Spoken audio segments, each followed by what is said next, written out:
How to use promo codes or discounts in Bolt. Want to save money on your next ride? Here's how to apply promo codes in the Bolt app.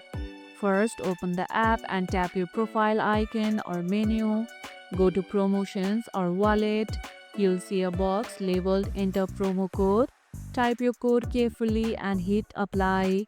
Once it's accepted, the discount will automatically apply to your next eligible trip. If it does not work, check if the promo has expired or is valid only in certain cities. Those are the most common reasons.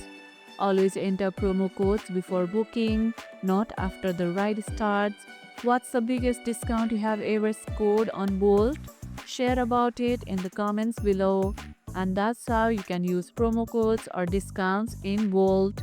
And if this video helped, hit the like button, share it, subscribe, and leave a comment.